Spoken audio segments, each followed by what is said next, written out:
That one deserves it. All right, anyways, instead of getting sidetracked right here, let's go ahead and take a look at the year that was. So, yeah, I figured obviously Liquipedia, thank God for Liquipedia first off. Liquipedia is fucking amazing, man. Ever since I moved to Dota 2, realizing how lucky the scene is to have a resource like this, and lucky, but also just obviously deserving at the same time because, again, a lot of effort is definitely put into this, but it's a community effort as a whole, so it's awesome to use as a resource for just stuff like this, also just individual tournaments, etc. So using this site to look back at the year that was. So we'll start from the beginning. Obviously, the Boston Major happened, and that was kind of the final event of 2016. There was the WCA, but that's. I think it's safe to say the Boston Major was a really thing that kind of finished off the year, especially since that's when the announcement of patch 7.0 came out. So 2017, of course, all patch 7.0 and beyond, a patch that definitely shifted so much in the game.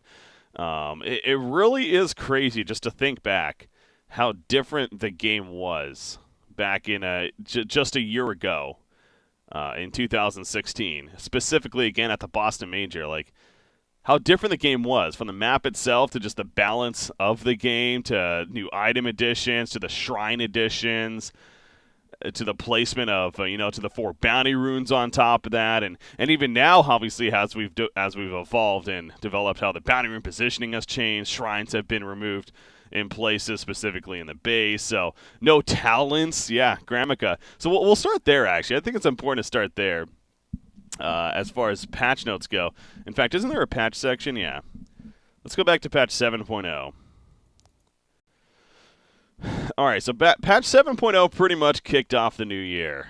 It's safe to say it officially came out in December of 2016, but again, it came out in December, and then 2017, every single event ran as a result. So, yeah, the talent tree, Gramica, great. That's obviously a great kickoff point. The talent tree was arguably the biggest change of the patch. In fact, kind of looking back and thinking about what would you say was the biggest change, was the most impactful change as a result of this patch? I do think talent tree is perhaps that winner. But yeah, even looking through this, there was plenty of other things that were changed. The ultimates leveled 6, 12, and 18. Remember, it used to be 6, 11, and 16 before. In fact, if you go back to Han, that's still the case. And I don't know, for other games, but it's stuff like that. It's like, holy crap, that's right. Only a year ago, ultimates used to be at 6, 11, 16, but no, it's now at 6, 12, and 18. It's been that case. That just makes a lot more sense, and I think that's why that's one of those changes that was really easy to get used to in a lot of ways, because it just makes more sense, right? Like, it's just those even levels. Every 6 levels you get your ultimate, where before it was 6, 11, 16 just felt kind of weird. I guess it was every 5 levels at that point, but 6 being the first one, it just didn't make sense in a lot of ways. So that was a big change. The talent trees, going back to that real quickly, a lot of evolution has happened on the talent tree specifically with the patch. Not only more so with some of the bigger ones being removal of respawn time talents, and also removal of respawn time talents and making them a little bit more custom throughout the year. Because originally, most talents were just very basic.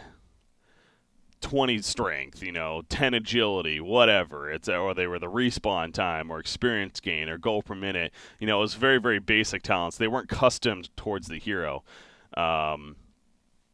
Throughout the year, that became more and more of a reality. I've stressed so much that that was something I hoped to see down the line, and we definitely have been getting it, and I wouldn't be surprised if that even goes further as time moves on. I mean, ultimately, getting every single hero to have just custom talents almost across the board is the goal, I think. So, yeah, thinking back, which heroes were just stupid strong in the beginning, too, because of talents. Lena was definitely up there. I know Lone Druid is one that definitely comes to mind. Lone Druid, again, Sniper 2.0, as he was called.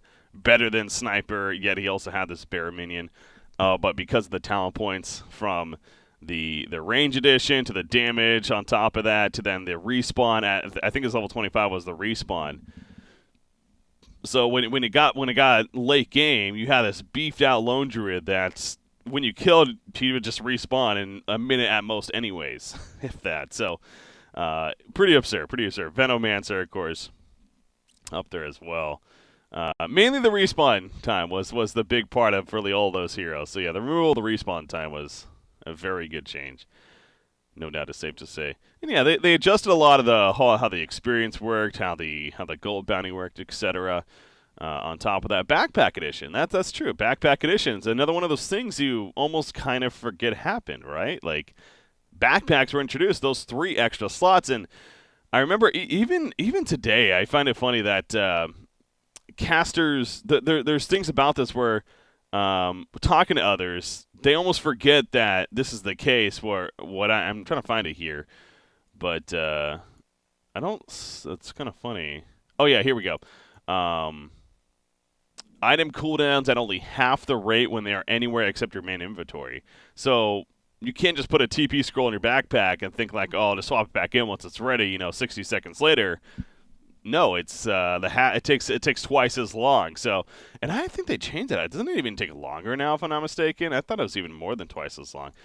Anyways, the point is, it's small things like that you really have to. Oh, that's right. So you can't just abuse the backpack there. But backpack was interesting when it was first introduced. I think there was a mix of like, oh man, this is going casual, like what the hell. But then people also realized this is awesome. It allows me to not have to worry about storing a TP scroll or storing, tangos or whatever it is, or blightstones, I should say.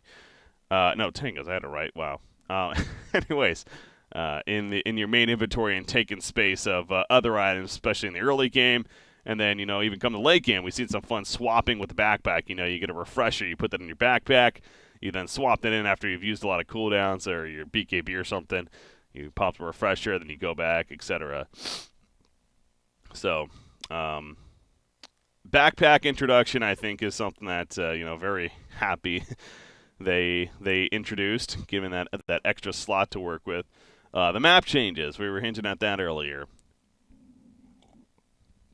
That's true. I honestly even forgot about this one. They moved Roshan. That's right. He was finally moved to where he is now, and I think it's hard to argue that the new Roshan location is worse, because it's not. I mean, the whole intention is that it's supposed to make it a lot more even for both sides. There's no longer that dire advantage that a lot of people suggested you would get from the previous position, which again made sense where it was. So, and then how Roshan, misclick, and then how Roshan, works as far as his armor increase, etc. But the location of Roshan Pit, which was definitely an impactful change of the patch. Shrine, addition of shrines, these things, boy, were they. This was probably one of the more debated changes of the patch. One of the more disliked in a lot of ways, I think, of the patch, but by people, because again, you talk about the idea of going.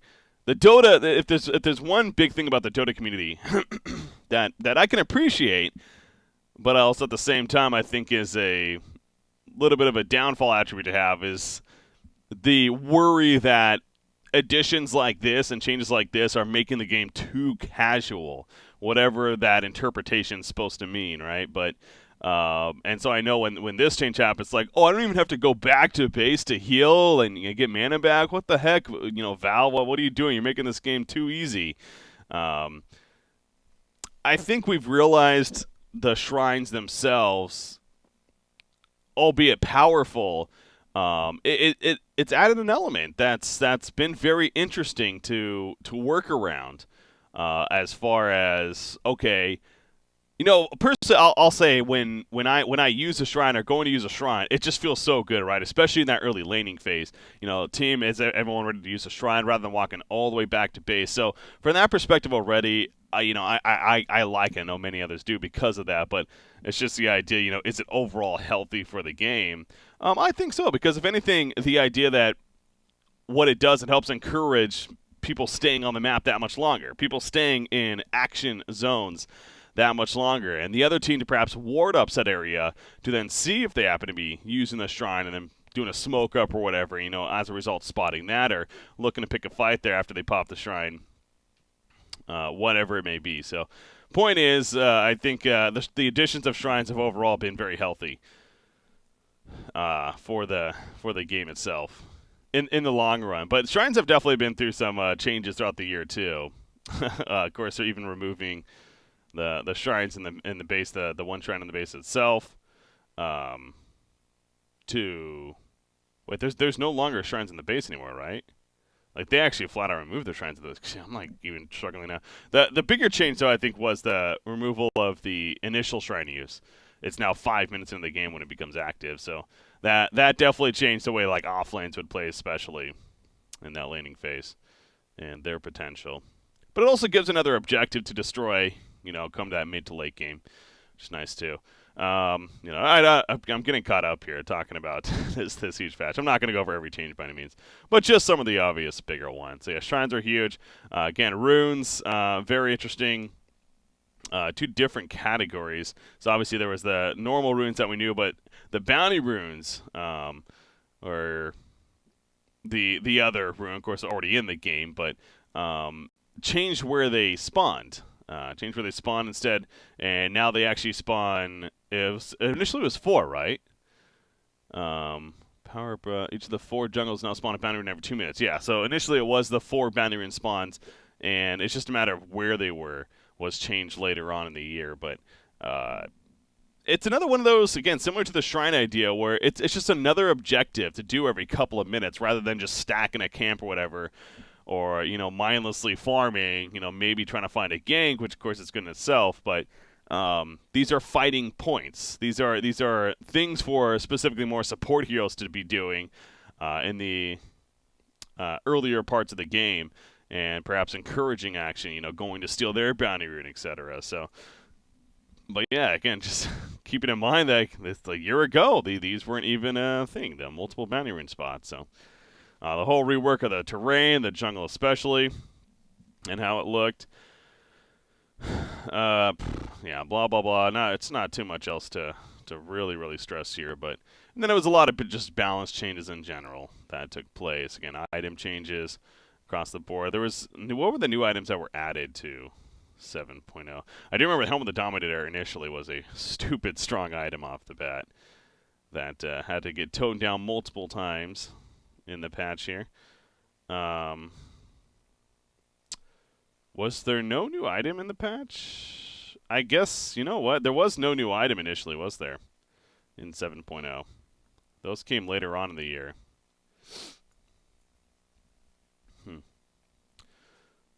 Anyways, and then all the heroes, mainly a lot of talent changes that took place.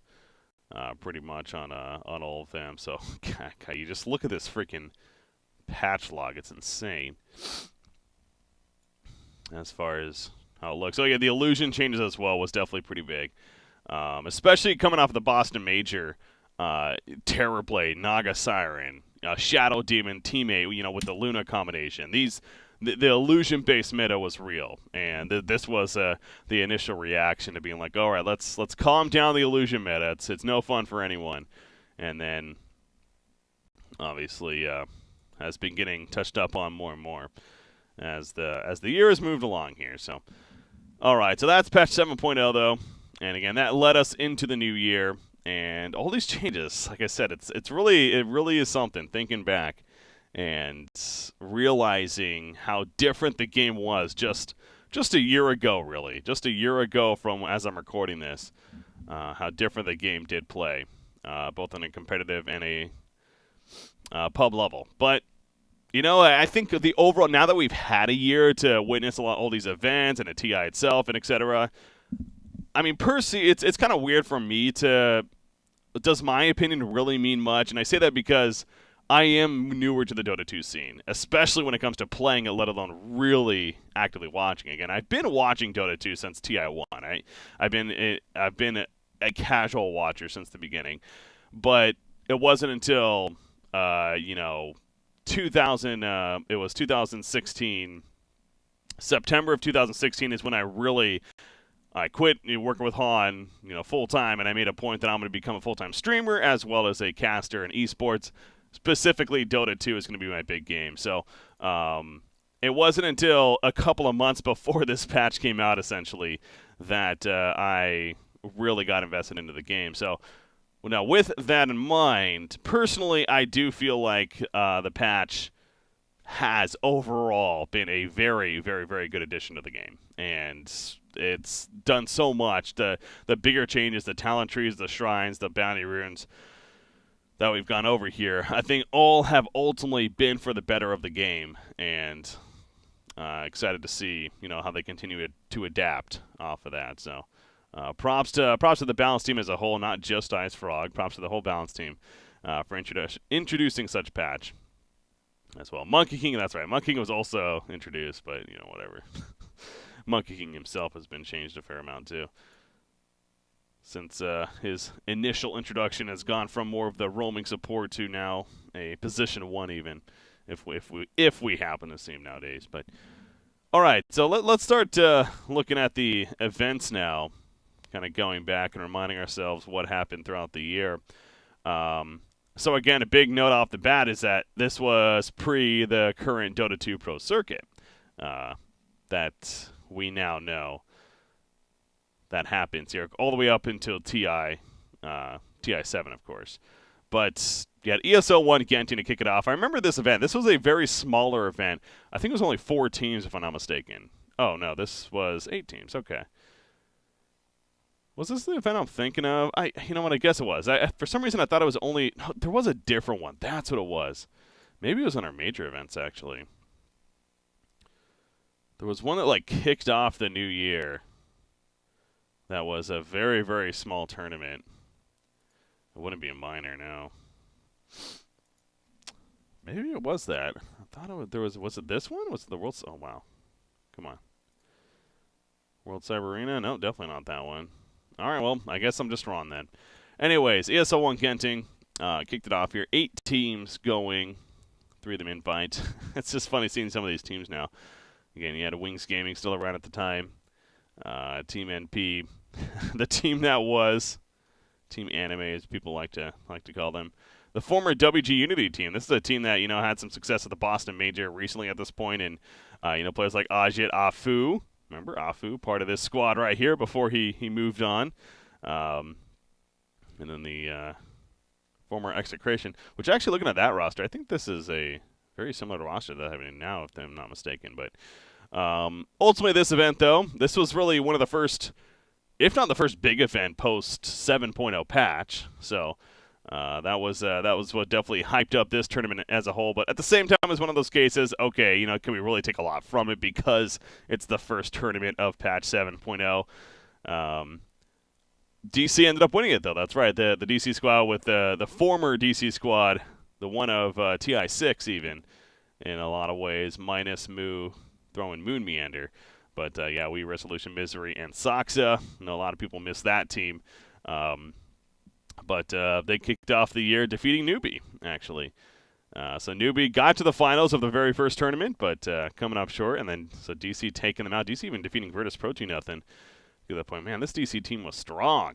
They liked the new patch off the bat right there. So, but yeah, again, I do remember actually looking back at this event initially and thinking, again, let's not take too much from it because it's the first one after 7.0. But still, congrats to DC on their victory and what they were able to accomplish there. So, what was the Fnatic squad here? That's right. This was the pretty bad Fnatic team, actually. Did they even win a game? No, yeah, they went 0-1 and 0-2 against VP and NP. All right, so that was ESO 1 Genting. Apparently, I went back too far. Went to a different tab. Back to Premier Events. All right, so that's what kicked it off. The the WESG 2016. So this was the not really the legitimate big event in the sense of, this had a very unique format where you had to form a team where everyone was from the same region, and which it was a very interesting idea. And the fact that holy crap, just the logistics to put on an event like this together, from the online qualifiers to then the LAN event itself, is just insane to me.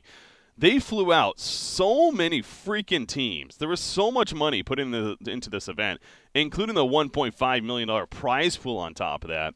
Just really absurd how much money was thrown in this. But yeah, you had teams from freaking South Africa coming to this event, from Jordan, as a result of Middle East Asia. And then you had all the qualified teams from the European CIS region, teams like the Cloud9, and now now they're kind of all over the place. But they were Cloud9 for a while. Of course, it's fun seeing some of these names on this team. But now Ace, of course, part of Team Secret now. Ace found his new home there on the current Team Secret roster. But I remember watching him on this team back then and being very impressed how they did. What were they? Danish Bears, that's right.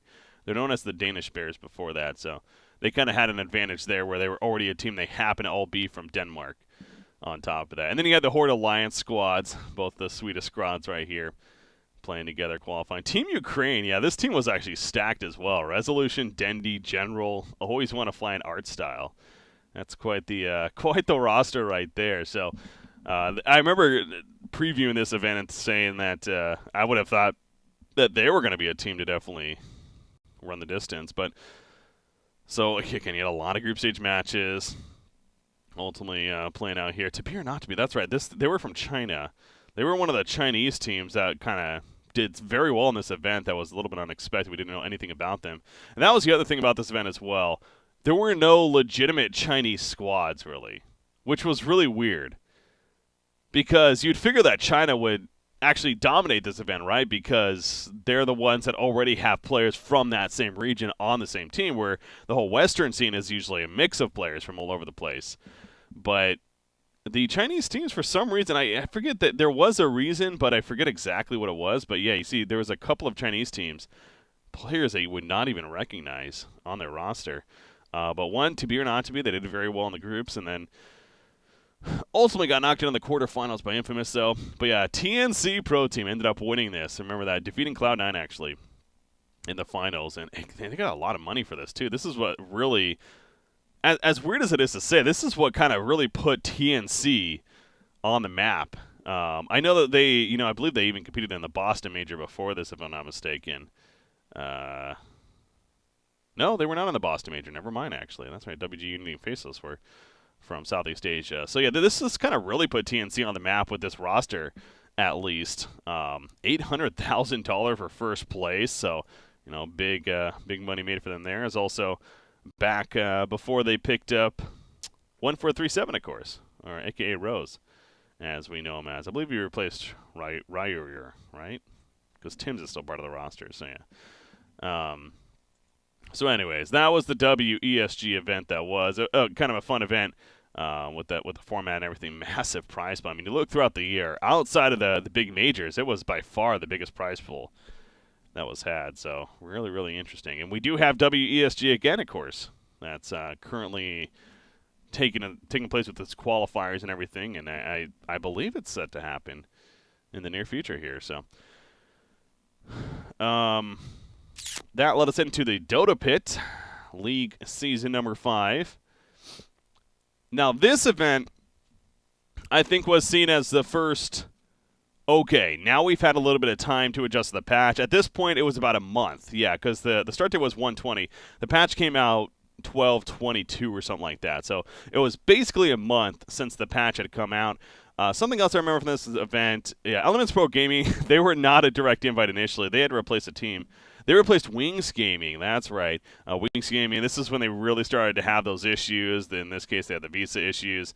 And this was the beginning of what was the disbandment of the team and all the drama they went through, unfortunately, that would come to find out later. But then even on top of that, IG actually replaced Newbie. I guess they, too, also had the visa issues, unfortunately, going into this event. So that was an unfortunate circumstance, but this event we also really got to see Lacoste. I don't want to say this was his debut by any means in the casting world, but I think this was one of the first bigger events that Lacoste got to do analysis for, and a lot of people got to find out, his humor and the guy that he is, and, Coddle Guy, of course, hosting with Sheever. So I do remember this being actually a fun event. It was in Split, Croatia there. As far as the results go, Big Boys Evil Geniuses. This, of course, at the time was Zai at their 4 position. squad right here. They actually won it all. You see how they got there. They had to defeat OG in the end. This is, back when OG was still doing very well, of course, at the time with Anna. Coming off their Boston Major victory just about a month ago. So the Boston Major champions, and had a lot of high hopes for this team going into the season. Personally, they were, outside of complexity, they were my favorite team to follow and root for. So, but yeah, they lost EG in the end, and what ended up being a really epic grand finals. Yeah, 3-2, just back and forth battling here in the grand finals. I'm also looking at, you look at the heroes that they played, man. Enigma is so popular in all of these games here. Watch game 1. Oh, that's kind of cool. Oh, that's like all these buttons down here. Good old Lone Druid, aka Sniper 2.0, being a thing in the patch. So I'm sure that's when he started to really explode. Again, only a month after patch 7.0. Team Secret with Keizu, as well as, oh, that's right. This was before Yapzor. This was before, because that happened more after the Kiev Major, if I'm not mistaken. So this was with MP at the carry, the Keizu at the off lane, and they had Pylai Die as their support before he went elsewhere as well. But they ultimately, Faceless made the run. That's what this was big about this event. Team Faceless kind of just all of a sudden made a run in this event. They got knocked out in the first round by EG, 2-1, by the way. They won the first game even. And then they had to make it through. They went over DC. These are all 1-0s, but still over DC, who just came off that victory in the previous tournaments we were just seeing there, over VP, and then over IG, ultimately losing to OG in the loser finals. Again, best of 1 all the way through. A little shitty, but that was the format that was. So EG, though, really won the first big event since the patch 7.0 came out. Like I said, there was the ESL 1 Genting, but that was literally like 2 weeks after the patch, and with the holidays and everything. I think a lot of people go back to consider the Dota Pit the first actual tournament post patch 7.0. Starlight R League season number 3. This is where we got to see, I don't want to say, this wasn't the debut of GH, I don't believe. God, was it? I'm trying to think, because where was the Dream League in the previous year? Well, was it not a premier event? Maybe it was a major event. Let's see, 2017. Here we go. No, that's NA Division. What the hell? Dream League season, yeah. So they won Dream League. Was this with GH or was this without? Okay, this was. So I think Dream League technically was the first event that GH especially debuted on the team, and that's where the roster, really came together. As far as Matomame, Miracle, Mind Control, GH, and Kuroki. They won they won the Dream League, which again at the time especially good competition. Secret, Vega Squadron, and Planet Odd, the former DC squad, definitely deserving and had to mean something. But I know a lot of people kind of looked at this at the time and were like, okay, congrats to them. Let's not get overexcited. But this was back in July also. They're talking about then. Wait, was this July of last year? Oh, so I guess this was more so. Yeah, because this was in February. Oh, yeah, no. Okay, so getting caught up now. That's right. Dream League wasn't until July. So going back to this, I think this was the debut of. Okay, I guess we could just look at their profile, just to be sure, of their roster. GH. 1-2, yeah, he joined the roster pretty much at the beginning of the year as yet another 9K player. Of course, he did it as a support, and I believe he did as a lot of random as well. I mean, this guy's just crazy. Not a lot of people really knew much about him at the time, but boy, did that change throughout the years, we know. So yeah, this was really one of the first events since they added him to the roster, and we got to see how he did, and then an explosive start in the group stages. Obviously, you look at the team list here, and how it played out. Again, this is once again Wings Gaming. Like I said before, the disbandment ultimately took place, but still around. Ultimately, a good squad of teams. VGJ. I think this is actually one of the first tournaments for them with their new squad right there. But Liquid then going in and winning this event right here. And again, we really got to see flashes of this edition of GH as a player. And yeah, you see all the IO play in the finals, especially. I'm sure we there was plenty more of that throughout. Yeah, another IO here in the semifinals. So gotta witness the GHIO quite a bit in this event. And again, the beginning as that we now know as what was their TI7 run. Spoiler alert! Sorry guys. God, look at the talent list. Oh, yeah, it's just all the talent for regions, but. So yeah, Liquid though winning it. VGJ getting second though. That's right. VGJ actually had an explosive start with their squad that they put together, even defeating OG in the semifinals to get there. So that was a team that had high hopes coming out of China earlier on with aggressive freeze, ROTK, FY, and Fenrir off the bat. Didn't necessarily play out as they hoped for ultimately, but still. Good start there. So that was a star ladder. Again, I'm focusing more on the premier events. Obviously, there were major events in between, but that's necessarily worth going over too much. And there's a couple we might hop into there. That led into the Dota 2 Asian Championships, which had a pretty massive prize pool. As you see, ultimately a $600,000 plus prize pool, which was one of the bigger ones of the year. Outside of the major event. A very Chinese-heavy event, no surprise, being the Dota 2 Asian Championships. But you got the 4 invited squads initially. EG and OG, of course, out of the Western world, and then Wings and Newbie. And then, yeah, you had 4 more Chinese teams on top of that. So you had 6 Chinese teams in total, and then everyone else. But FaZe is still continuing to try to make their presence felt in the international scene. And then Team NP, aka Team Anime, back Alley 2000 when he was still playing. SVG as well. God, yeah, it's crazy to think. MSS. God, this team, like, where are these players right now, man? Anyway, so they had the group stage format, 2 different groups. They went into the double elimination playoffs. And Invictus Gaming. So, yeah, IG starting to make a run here out of China, and that's right. I really remember this about last year. This last year as well, as far as a lot of these Dota 2 tournaments. The Chinese scene was all over the place, man. Like, as we just saw, VGJ won the event previous to this out of China, or they didn't win it, but they got to the finals. And now here you have a month later, IG's winning the whole thing in the next premier event that took place throughout the year. VGJ getting knocked out earlier on by actually IG Vitality, even so. OG, they continued to look very good. I mean, even losing in the grand finals 3-0, they got there in the first place. They went through the winners bracket, 2-0 Newbie, 2-1 over IG actually. Oh wow, in the winter finals before losing to them in the grand finals there. But definitely something that was fun to see. Again, OG still looking very good throughout the year. Why I continued to see them as my favorite team going into TI7. That was. But yeah, so the Dota 2 Asian Championships wrapping up with these top 4 teams here. And $244,000 going to Invictus Gaming. What was the IG squad at that point? Burning, OP, XSS, Baboka, and Q. Okay. That's not... Is that their current squad? I don't think it is. God, so much has changed. Okay, wow. It's definitely not their current squad. That's right. Oh, it's actually close. Okay, so replace Burning, essentially. Anyways, that then led us into the Kiev Major. So our first of 2 majors. Well, actually, it was our first major of the year.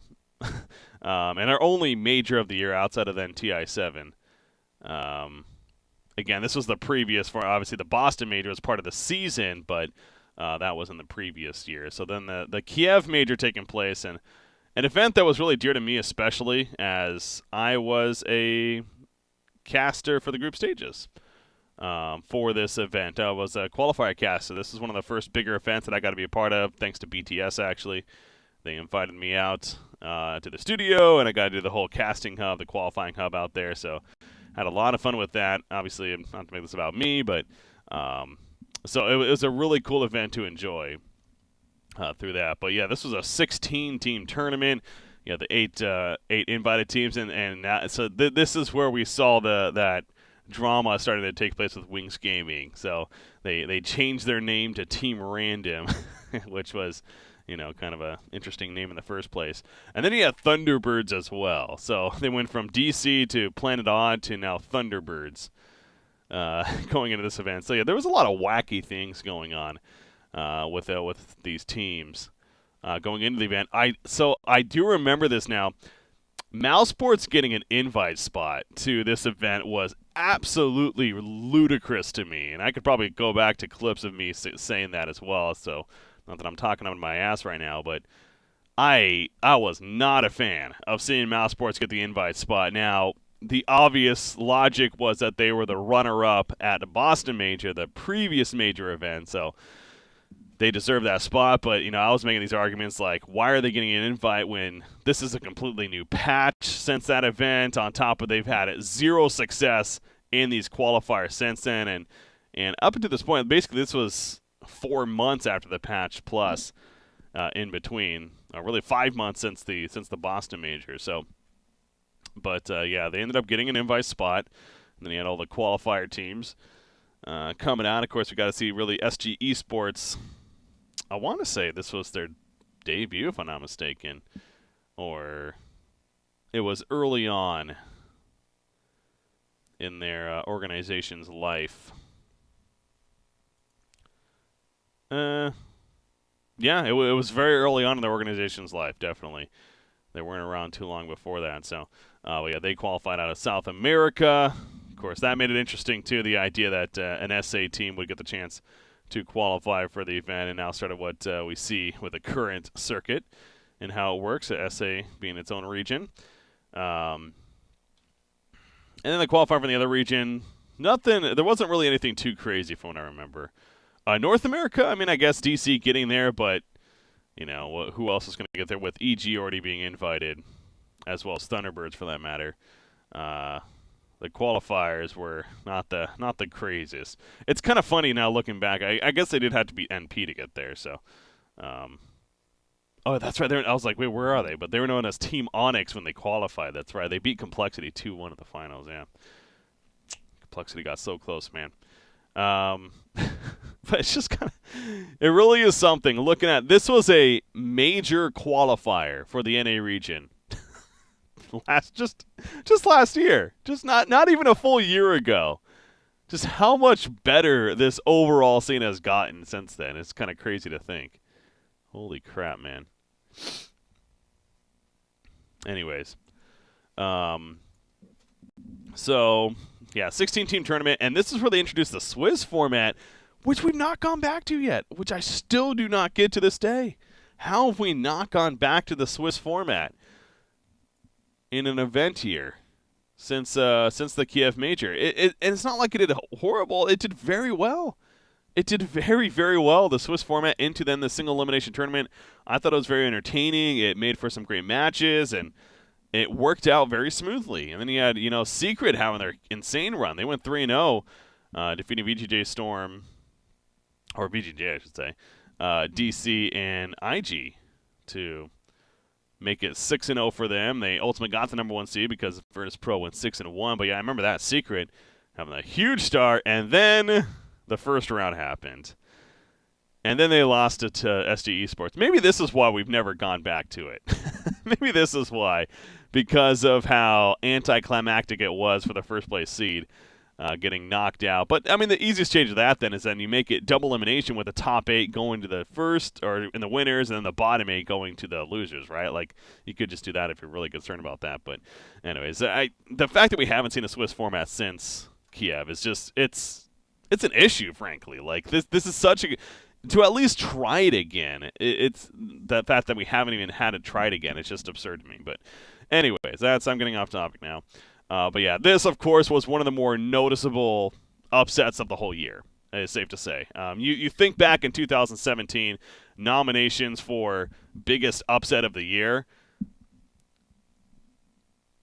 This, Empire over Evil Geniuses, definitely comes to mind at TI7 right off the bat. But outside of that, there's not one that's coming ahead right off the bat that I see as that was even up there on its level. So, and I think this was even more of an upset than Empire over EG, honestly, at that point. So, yeah, SG 2-1 over Team Secret. Even with Secret winning the first game, that's right. God, how did that happen? That was just the shocker of the event. And it really stung for me too, because I was KZ is one of these Han players that came over to Dota 2 that I've always just been rooting for, and he's just such a genuinely good guy that I hoped for nothing but success for him in Team Secret, and that one stung, man. That one stung. But ultimately, the event had a dream grand finals, and probably the best series of the year.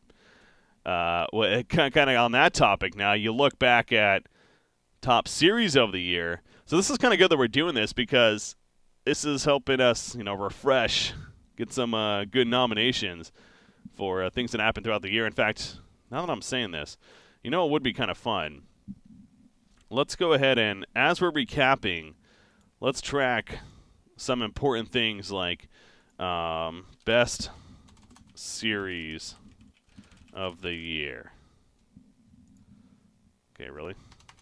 Best series of the year. So we can do this, like, so best series of the year, OG versus VP, Grand Finals, Kiev, Major. Were there any before this, like, series-wise that were, like, really stand out as far as best overall series of the year? I mean, I think this just has to be the best series of the year. So I'm just going to keep it at that for now because there's nothing else that, unless it's one that is worth putting on. Biggest upset of the year. Let's see. So we had SG Esports, Esports over Secret 2-1 in first round of Kiev. Empire over EG 1-0 in loop bracket of TI7. Those are two right there. All right. So, back to the Kiev Major.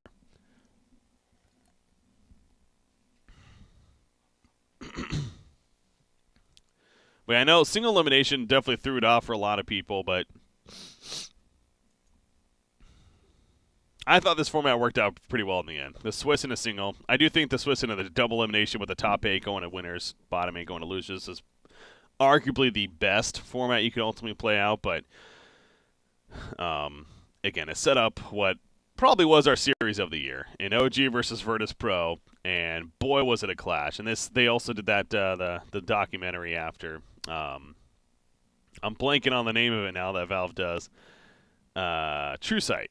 The True Sight episode on this, which was a really cool episode because they basically, it was a very cool episode in the sense that we literally got to just see the strategy that goes on behind the scenes from top tier teams in a grand final situation, something the vast majority of us would never even come close to being able to experience in the real world. So definitely props to Valve for doing that for first off with the True Sight episode on the series.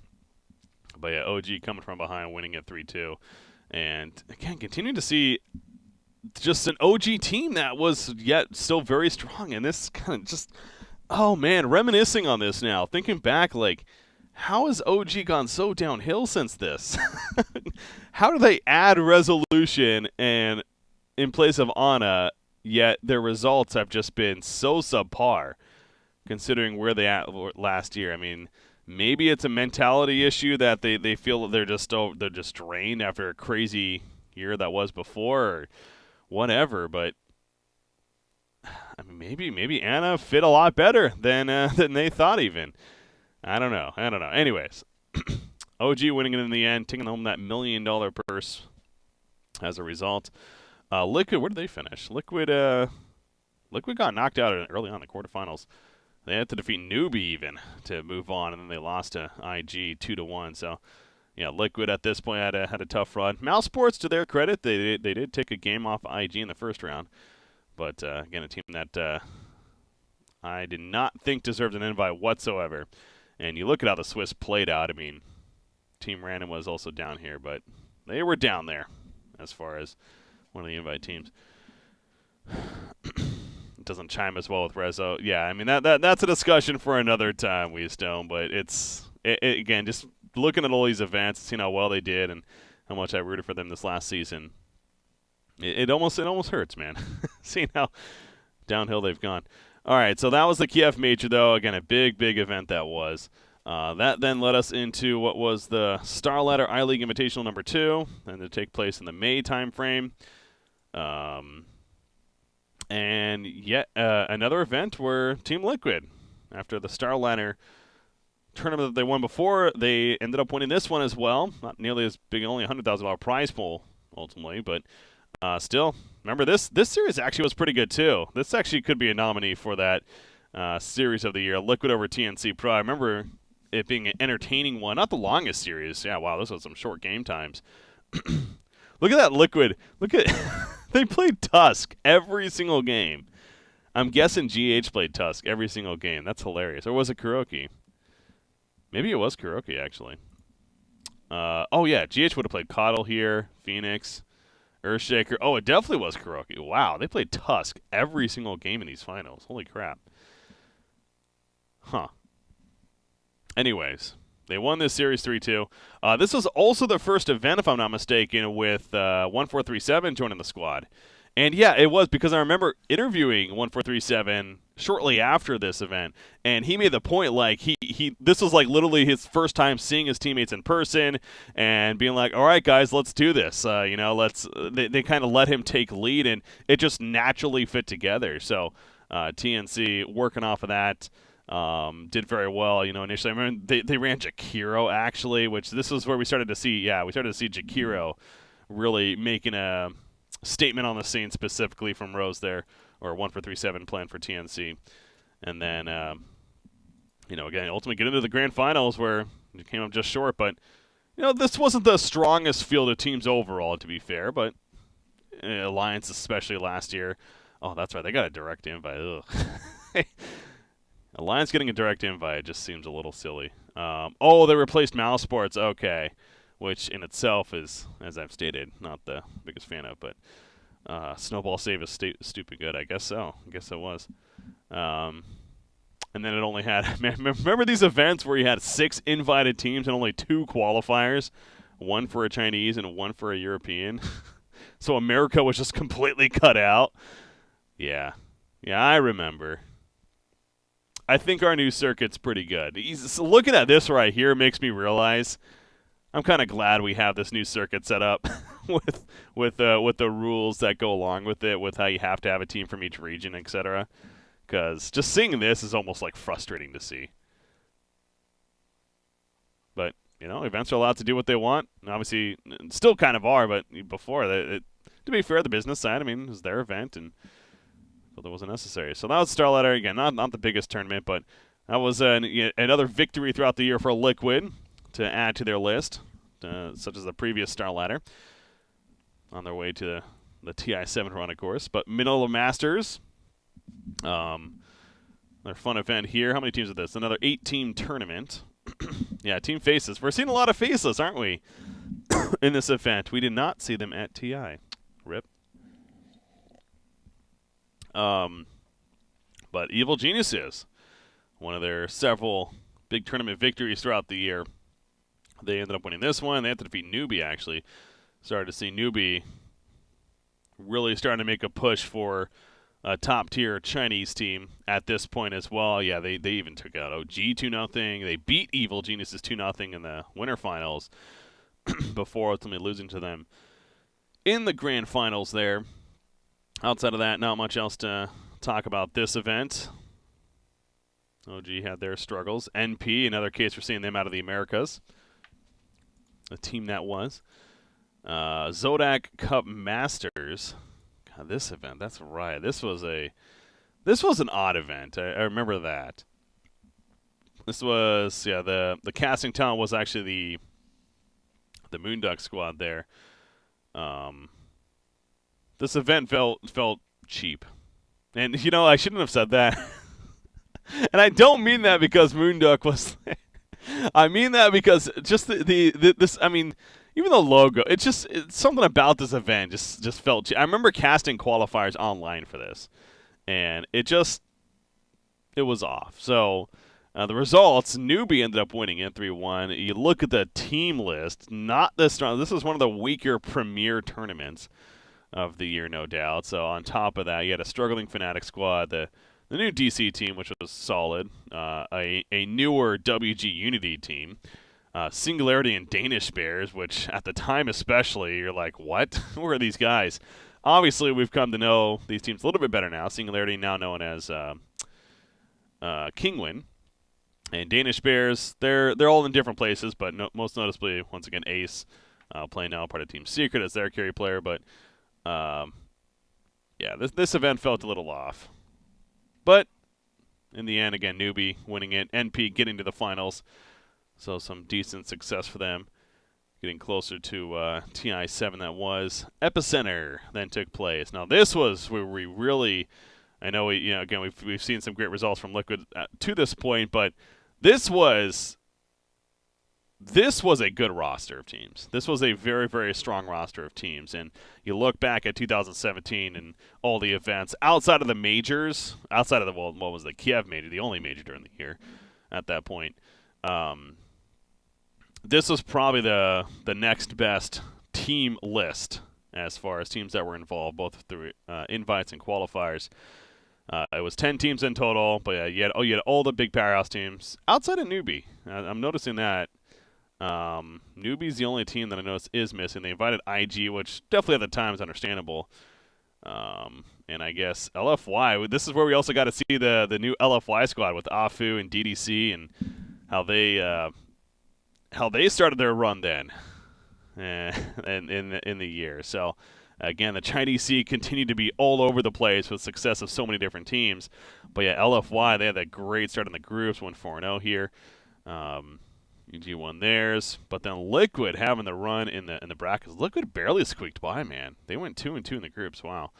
They went 0-2 to Secret and 1-2 to LFY. Jeez. Actually lost to Secret.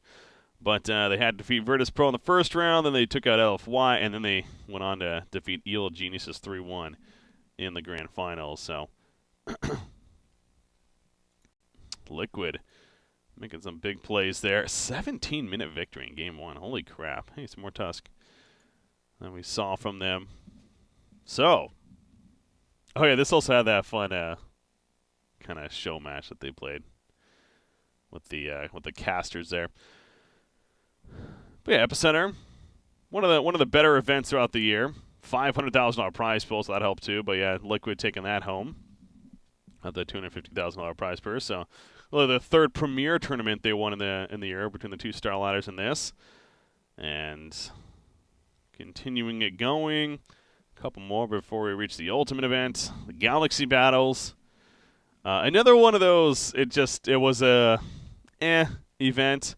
Again, you see that by the team list itself. Newbie, I'm noticing a little bit of a trend. Newbie was invited to several of these weaker events, the Zodak Cup as well, which they won. And they won the the Galaxy Battle. So Newbie winning a couple of these quote-unquote cheaper events throughout the year, but getting them some solid experience, I guess.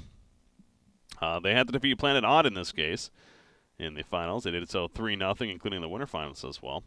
Planet Odd, again at the time, the former DC squad at Thunderbirds team. Known as Planet Odd. Also had Mouse Sports qualify for this one. Infamous, Vici Gaming, and Happy Feet. That's right, Happy Feet out of Southeast Asia. Team that was. Don't know much else to say there about that one. Dota Summit 7. This was a fun event, as it always is every year, but mainly because, in this case, Virtus Pro, they just showed their absolute dominance at this event. This is where they had a lot of fun doing they were making a point to pick heroes that they hadn't picked in previous series just because they wanted to, essentially. So it was quite the fun event to watch, and they did get knocked out early on by LGD, didn't they? 2-1 here in the semifinals, but then they ran all the way through the losers bracket to then get to the grand finals, where they actually defeated Secret 3-2 in the grand finals. But yeah, you see just some of their lineups in the grand final matches, some heroes they ended up playing. It was a fun event overall, but defeating Secret, so Virtus Pro claiming another Summit title. If I'm not mistaken, they won the one before as well. And as we know now, they also won Summit 8 on top of that. So we'll see if they get invited next time. Hey-yo. All right, so, yeah, Virtus Pro, again, especially also getting really close to the TI-7. Dinkelberg, welcome back to the CB Kappas. You're awesome. You're fucking awesome. Don't let anyone else do everything I am. Thank you so much, Dinkelberg. Really do appreciate that Twitch Prime sub, man. Really do. Thank you so much. That leads us into MDL, though. Mars Dota League 2017. I believe that's right. I'm trying to think when the invites came out for TI-7. And I believe it was around... It was right after Summit 7, if I'm not mistaken. I think it was right after Summit 7 is when the invites came out. So you had the invites coming out. So then the MTL, not that it didn't mean anything, but it took away a little bit from the possibility of the prestige of the event. Ultimately, in this case, a very Chinese-heavy tournament. Again, 4 out of the 8 teams all being from China. No, 5 out of it. Wow. This was very Chinese-heavy. 5 out of the 8 teams being from China. And LGD ended up defeating LFY in the grand finals here. So the LGD squads showing up and having some good momentum going into TI-7. And this is why, you know, especially with this event, you kind of think to yourself, all right, well, there are going to be some squads to look out for out of China now going into TI-7. That leads us into the event that was the International 2017. And another event that definitely is dear to me because this was the first TI I got to attend in person. Since TI-1, technically I was at TI-1 in Germany at the Gamescom event. However, I was there on behalf of Heroes of New Earth at a booth that we had there at the same time. So I didn't really get to watch too much of it or anything. But so I definitely consider this my first TI for sure. And there was so much going into this, from the initial invites that took place to even the broadcast talent. I remember all the drama around that. I wasn't invited. That's drama in itself. No, Day 9 announced as the official host of the event, which definitely threw a lot of people off. And I'll say I saw it coming. I saw it coming. I knew it was a possibility, and I was calling it. And there was people saying, like, oh, they would never invite somebody that has never really hosted a Dota 2 event before.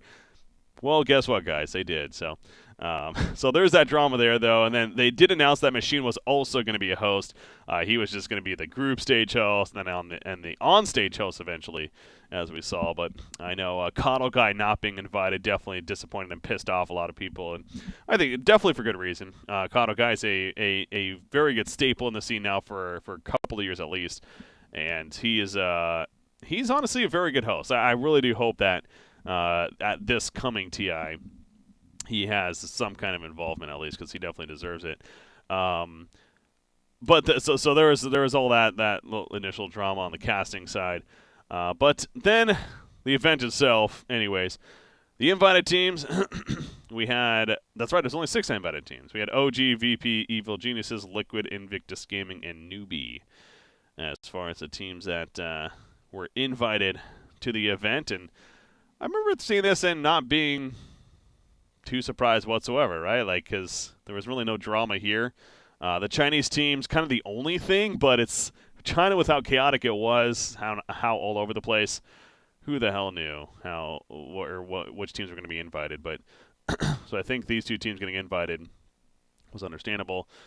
And then as far as the qualifiers went, we did have a couple of really interesting results. Europe had a bit of a surprise. Hellraisers ended up qualifying. At the time known as, what were they known as? Crescendo, that's right. No, wait, they weren't Crescendo. That was a different team. What were they known as? Oh, Planet Dog. That's right. They were down here. They had to qualify initially. That's right. This is also the Cool Beans team. They were fun to watch in the initial qualifiers. You got Sania, Mickey, and crew playing with Loda there. Of course, they're now part of the new official Alliance squad. But anyways, so yeah, the qualifiers themselves were a lot of fun. Personally, I got to cast Southeast Asia qualifiers at the BTS hub. So I was really focused on that. But paying attention to Europe especially as well. Yeah, Planet Dog. They had to defeat many others. Secret ultimately got the main spot, but Planet Dog going over other teams such as Danish Bears, Mouse Sports, of course, big one, Singularity, etc. to get to that point.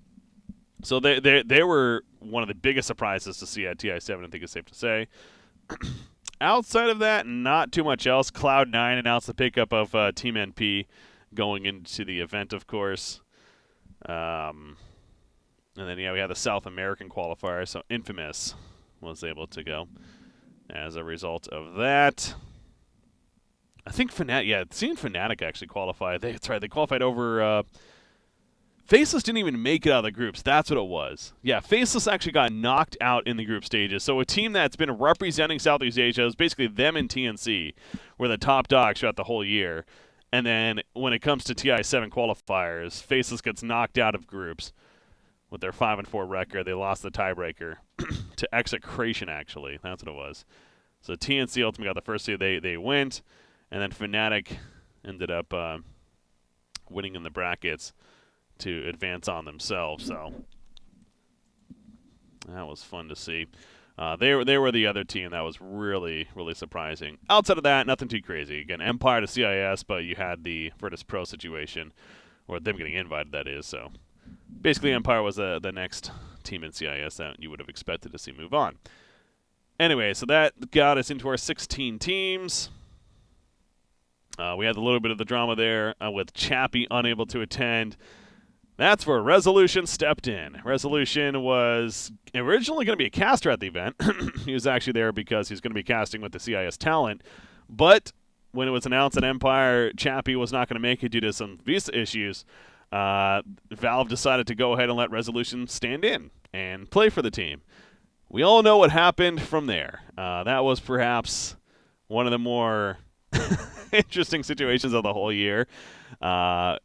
Get to that more in a second, but you had the initial group stages, LFY having their insanely good run, and you see they went fortunate too. From what I remember, their last two matches, let's see, it didn't even matter, so they just didn't even care. Okay, so yeah, they ended up, I think it came down to, yeah, they played OG. At this point, they already had first place secure, so they ended up splitting that series. But really, they could have gone undefeated, it seemed like. LFY was insanely good in the group stages. They were the standout team of the groups. And after the groups, you're saying to yourself, they're going to be the team to possibly make a run and win this whole thing if they keep that up. So I remember that being big from the groups. Liquid getting first, though, in Group A, 13-3. Obviously a good start for them coming out of groups. TNC squeaking in the top 4 in Group A as well, I think was a very, very surprising result to a lot of people. They managed to get over Secret and IG Vitality even, were perhaps some surprises there. OG finishing in the 5th spot was another, big initial result. And this is, again, as I was talking about earlier, it's like OG was doing so good throughout the year, as we saw, with all the results. And then, once again, just like the previous year, when it came to TI, they started to choke a little bit, started to have some hiccups there. But and the advantage of this was that, again, the top 4 teams went on to the winners bracket. The bottom 4 went on to the losers bracket, which was a single elimination, or which was a best of 1, I should say, as well. So outside of that, there wasn't really anything too chaotic in the groups. The teams that got knocked out were kind of expected. Fnatic and Hellraisers, no surprise there. Yeah, everything else was pretty much as you would have thought it would have gone in a lot of ways. So that played out. That set up our brackets here. There we go. Set up our brackets, and then on day number 1, we had the very interesting start with Liquid getting knocked down to losers by Invictus Gaming 2-1. And you're saying, oh, crap. Liquid had that great run in the groups, only to be then knocked down to losers right away by Invictus Gaming. So they had to make their run through in what was a very difficult losers bracket all the way through again. But Newbie had the strong start, just dropping EG. And then LFY, they made up with LFY in the upper bracket finals. But obviously they overcame them there. So it was looking scary because here we are, as the event got later and later, it was very possibly going to be a Chinese O final. And I remember telling my wife at the event, I was like, I really hope this doesn't happen. It's going to be so anticlimactic, and it just sucks having a Eastern team versus a Western team in the finals. It's just good for everyone. It's healthy for everyone. It makes it that much more dramatic, that much better for the finals. Whenever you have two teams from a specific region, so even if it's two Western teams or two Eastern teams, then it's just like it's almost like half of the viewer base, half of the fans are just disinterested at that point. So. It was by the second to last day, I think, when we had the Liquid versus Virtus Pro, because you see at this point the teams that were remaining, you had the Virtus Pro and Liquid who were going to be playing each other, and then everyone else was a Chinese team: LGD, LFY, Invictus Gaming, Newbie. And so thinking that's very likely. Liquid ended up defeating the Virtus Pro, of course, 2-1 in that series, and then they made their run. They defeat both the LGD and LFY. And then, of course, the 3-0 in the grand finals to take on Newbie. That set up the grand finals, though, which, thank God, and just being there in person was just so epic, man. Getting to witness that series in person, getting to witness this whole event in person, at least the bracket stage was something. So, but as we were talking about earlier, Empire arguably had the biggest upset of the tournament, defeating Evil Geniuses 2-0. It was actually 2-0, that's right. I thought it was the 1-0 there, but no, it was 2-0. Behind the strength of Resolution, hoping to lead the way for them. So another early exit for EG. OG getting knocked out by LGD Gaming in the losers bracket round 3, so that got them top 8, I want to say, overall. But again, a very disappointing finish for them. Yeah, got them top 8, but a team that just had so much hope throughout the year, yet again, comes up short in the main event that is TI7. So. And then you see how it all broke down even. And I like seeing this too. The fact that they paid pretty well to the final two teams. Because, in past events, they've even had cases where like the teams that would get eliminated first wouldn't even get anything as far as prize pool goes. And that just feels so shitty, man. Going to this epic event that is, and not that we should be giving money to everyone by any means. I mean, I understand the idea of competition, but we're talking about 0.25% of the overall prize pool here that they decided to hand out to each of the two last place teams for even getting to that point in the first place. So that was good to see. And then you got this big number here. $10 million, almost $11 million first place purse for Team Liquid. But they deserved it. And they won TI7. So there you go. That was TI7. But that wasn't the end of the year, obviously.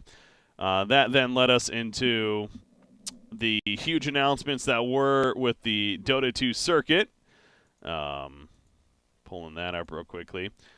So then the whole announcement of the Dota 2 circuit came out, and we got to see the kind of the new structure for the new year. And what to expect for the new season, even, I think is a better way to put it, because obviously it takes place, throughout the late 2017 into the 2018. But instead of just, having third-party tournaments do their own thing and invites for the majors kind of coming out as a result of that, they want to make it more structured, more points-based, and have all these third-party tournaments, or most third-party tournaments, be impactful towards these invite spots and eventually towards TI8 in the end. And so the announcement came out, and we've done podcasts on this, so I don't want to, again, break it down too much. But simply put, it was great to see. It's great to see, we're seeing it kind of in works now, and I think overall it's definitely satisfying. There are still kinks. And as stated from the beginning, this is going to be a trial season in a lot of ways. But some of the bigger things was the introduction of the rules in that these organizations, these events, we're going to have invited teams from all the, or not invited, but qualifying chances for all the regions, as well as a very specific prize pool. So it makes them a lot more on even footing with one another. And I think so far it's definitely set up for a very entertaining season. Now, again, one of the bigger concerns off the bat, and we've seen a little bit of, is how many events there are throughout the year. It's 20-plus minors, 10-plus majors. We've already had a couple of cancellations, if I'm not mistaken. I think there was a couple that were supposed to happen in these next couple of months that ended up getting removed as a result of announcing that they're not going to be doing it anymore. But still, as I'm recording this now, as it's again December 27th here of 2017, we still have so much more. We still have so many more. We're only basically about 25% of the way through. We're only about a quarter of the way through, maybe slightly more than that, of this whole season ahead of us here. And it kicks off with Captain's Draft in the year, which I am happy to say I'm going to be attending.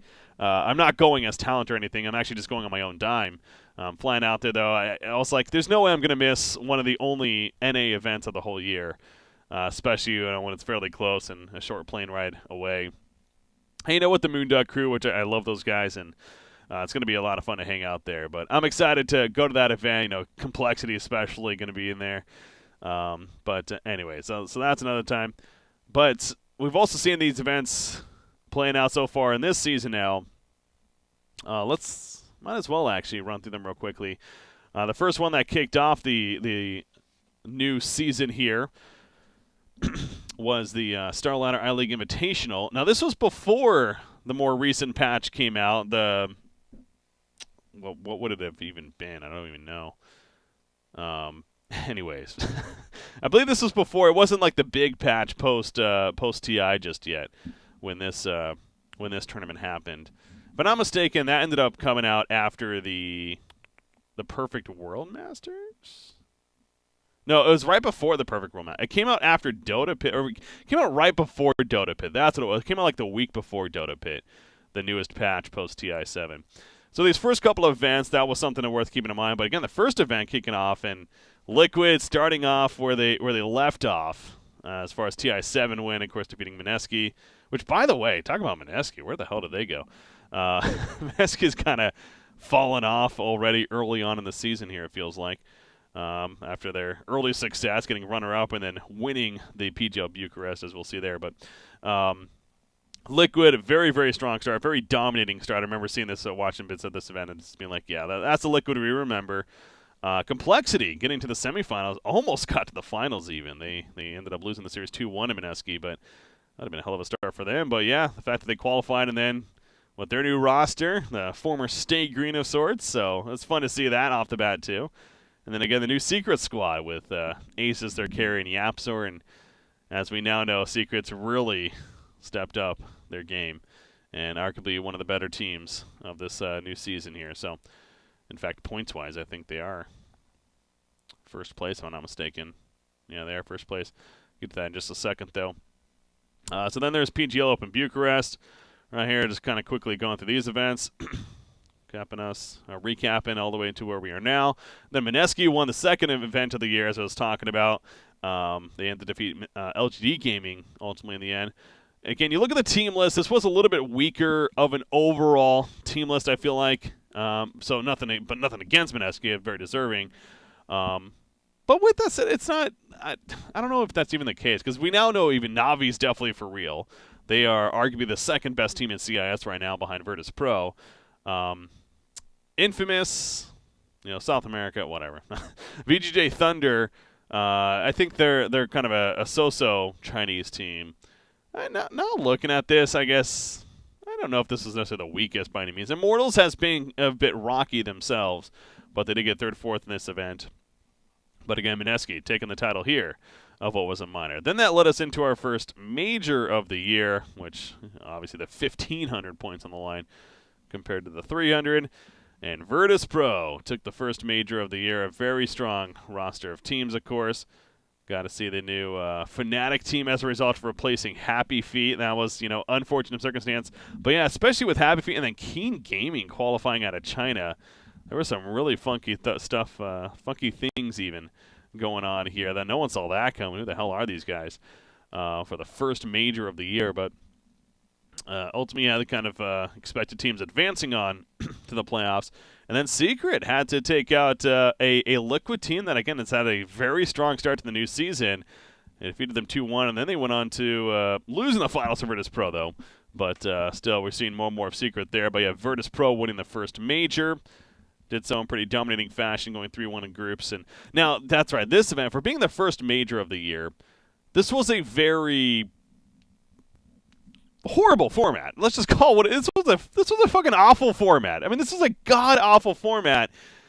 this kind of goes back to what I was stressing earlier with talking about the Kiev major. Like, why haven't we even tried a Swiss format at this point?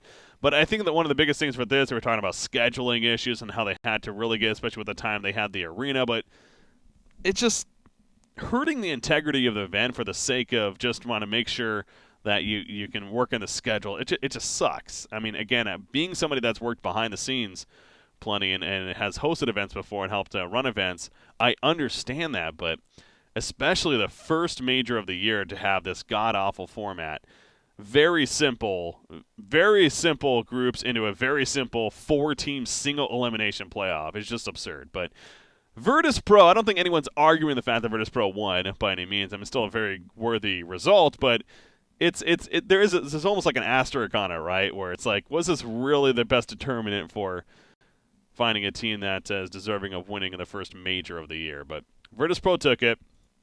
That then went into the Dota Pit League, where Liquid continued their success, and just this being a straight-up double elimination tournament. They went all the way through the winner's bracket and had to defeat Vici Gaming, actually, in the finals, 3-2, but Vici Gaming, very strong team themselves out of China. China, though, yet again, proven to be a region that's who the hell knows what to expect from them all over the place. And we're also seeing, again, just OG's struggles in these earlier part of the season now, kind of going back to that as well.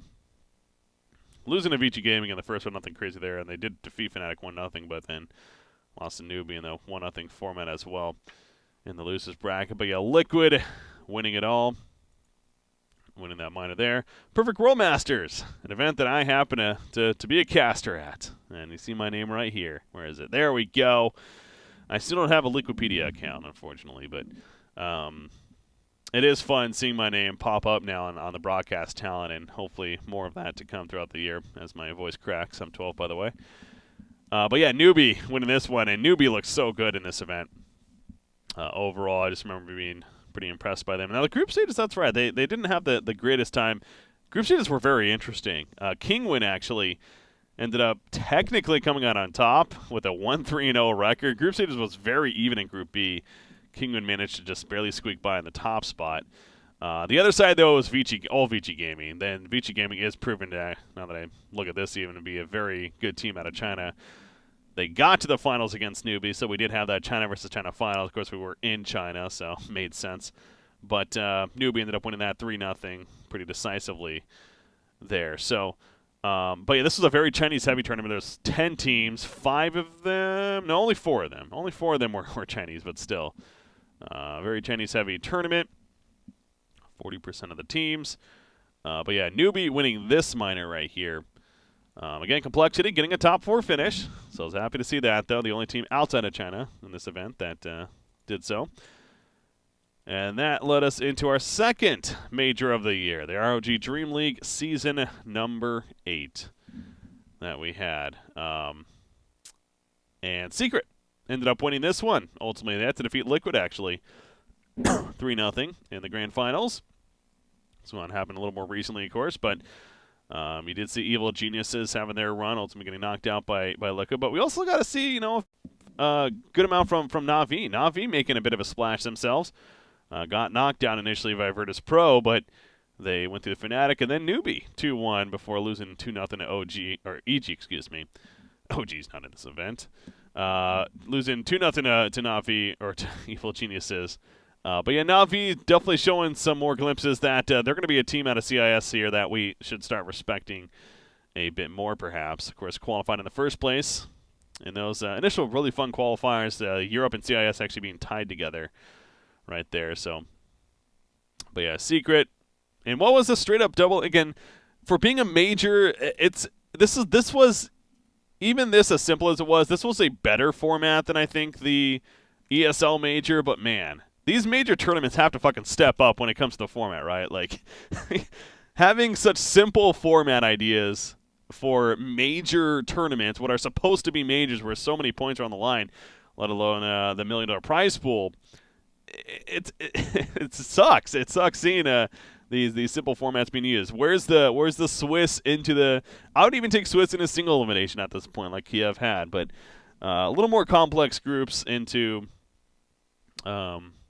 a bracket of sorts, I think is just so ideal for these kind of events. But anyways, Secret crowning themselves as champions and really starting to see, Secret make a rise now. And as I said earlier, especially with this result, they are currently now on top of the rankings. But they are becoming a very, very strong team on the scene. Things are definitely clicking. MDL Macau then taking place in the next one of the more recent minors. OG ends up winning it. So finally we see something out of OG.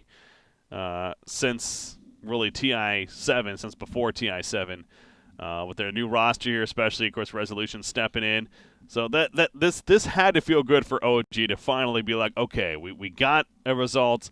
We won a minor. They defeated TNC to do so. TNC actually knocking out Virtus Pro to get to that point. That in itself is pretty impressive.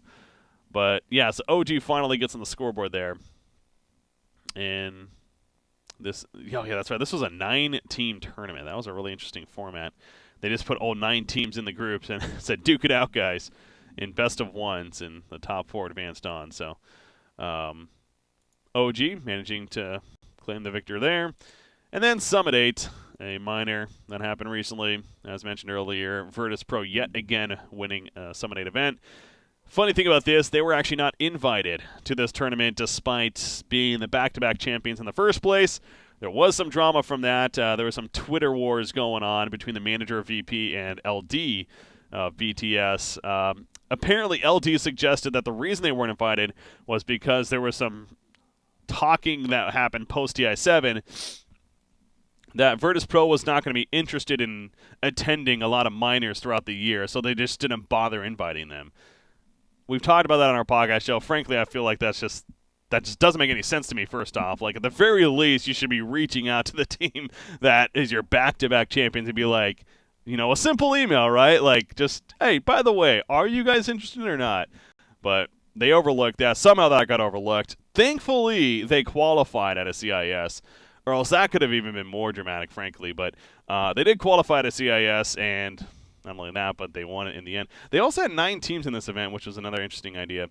But they did it definitely a little more unique, which I think turned out pretty cool. They had 3 teams of 3 groups of 3 teams, where they had the top seeds in each group got to actually got to essentially draft the teams they'd play against. So I think it was OG, EG, and LGD were the top teams, if I'm not mistaken.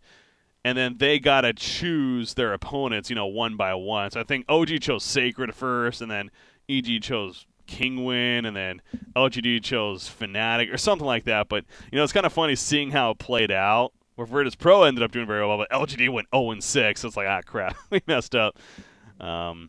Complexity was able to make it on to the second stage, but they ultimately lost to OG there at that point. And then you see the top 4 teams. Kingwin, again, making another bit of a splash. Unfortunately, they didn't get any points from the Perfect World Masters despite their group stage success, but finally getting on the scoreboard here with some top 4 finish.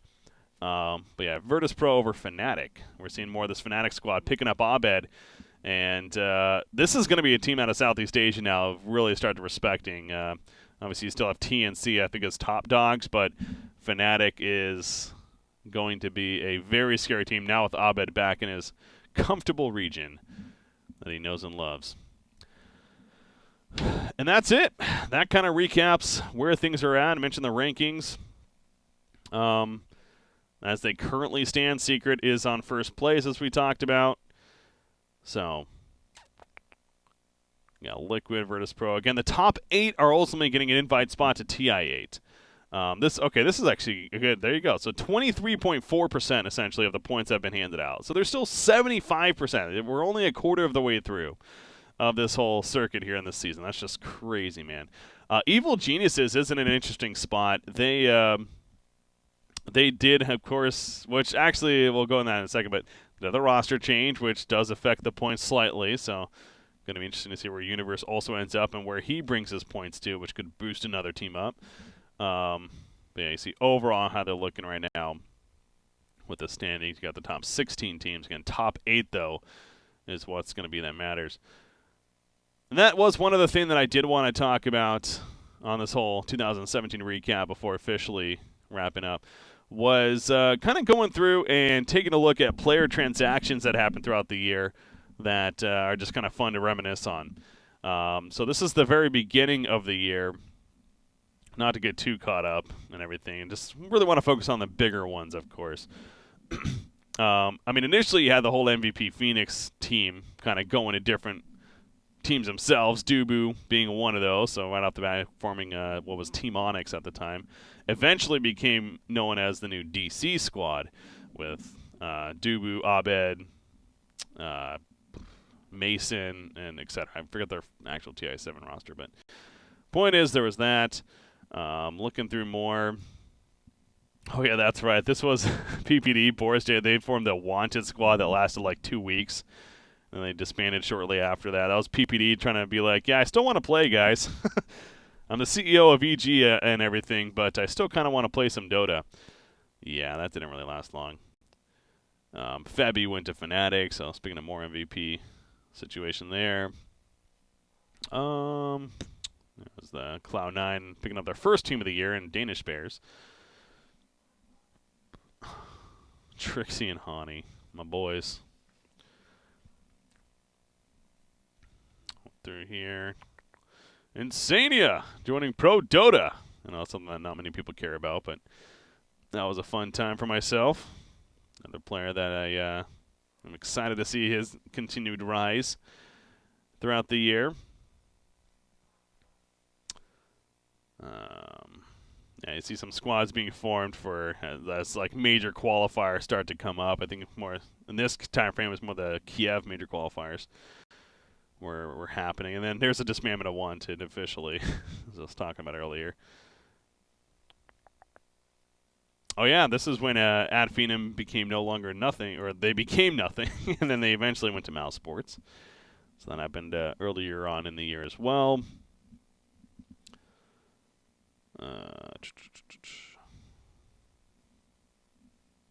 Some bigger transactions.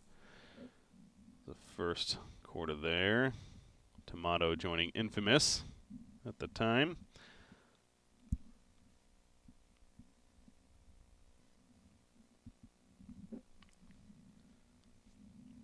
This is when NP started to break apart in April. 1437 and SVG. Not break apart, I shouldn't say that, but this is when they made their first big roster change. 1437 and SVG. I remember at the time especially, it was a pretty big deal because this was an NA squad that a lot of people had high hopes for, but they made some changes there, and we'll find out later who officially those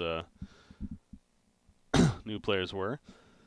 There you go. Pylai Dai going from Secret to NP. This was after Kiev. And then Fanta joining them as well. Going to the NP squad. And that was the NP squad for a while. Afu joining LFY back in May of the year. And he proved to have very good impact for the team. Inflame, the same day, actually, officially joined the roster as well. So, that was the new LFY squad that had that great run at TI7.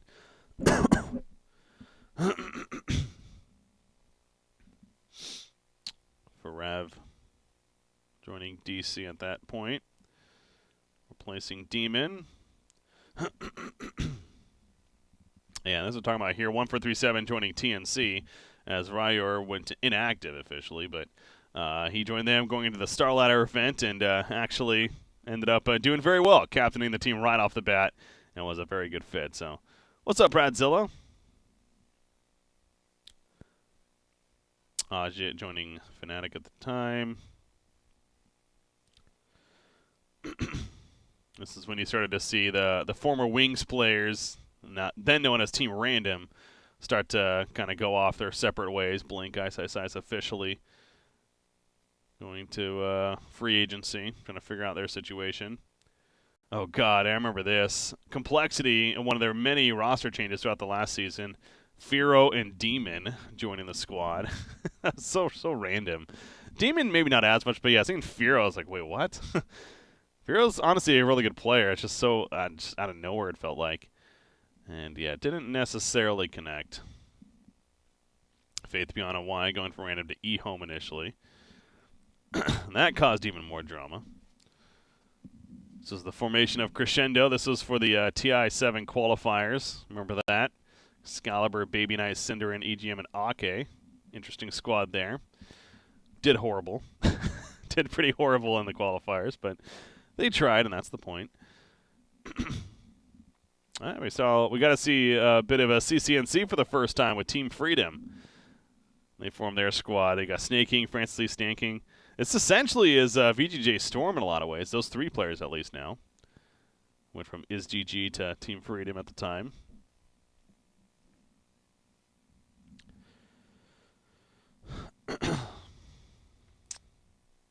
Yeah, Thunderbird's going to Planet Odd.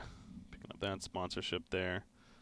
Loda became inactive. That's right, in June there. Officially for Alliance, and that's when they picked up Era to replace Loda for the time being. That was an odd-feeling time.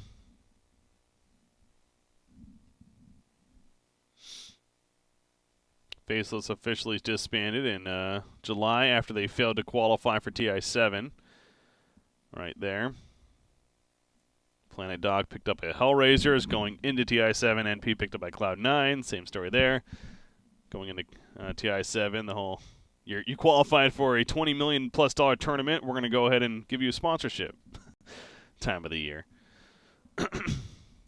Then after TI7, this is when a bit of roster shuffle started to take place. So some interesting stuff here. Yeah, a secret announcing MP and Keizu being removed. I was a little frustrated with this one, again, being a big fan of Keizu. MP, I completely understood and agree with. MP just was not fitting with that team, and frankly, he was underperforming big time. I thought Keizu was doing well, but ultimately decided best to kick him too. And it's hard to argue against it now with their current results, but at the same time, who's to say it wouldn't have been the same, if not better, with Keizu at the offlane. But anyways, that's a whole other thing. But yeah, you see some more post-TI7 changes taking place. The whole Alliance squad essentially kind of going to pieces. Hanskin Limp, Jonas Van officially being taken away from Alliance. Anna announced his removal, or more so OG announced removal of Anna after TI7. Definitely a bigger change there too. And as we know now, eventually picked up Resolution, of course.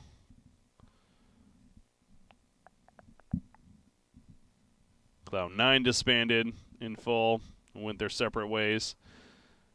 Right there. Then Eternal Envy, Pilot Eye, and Excalibur initially going to Fnatic. Now he's replaced with Abed, of course. This is the new midder feed team.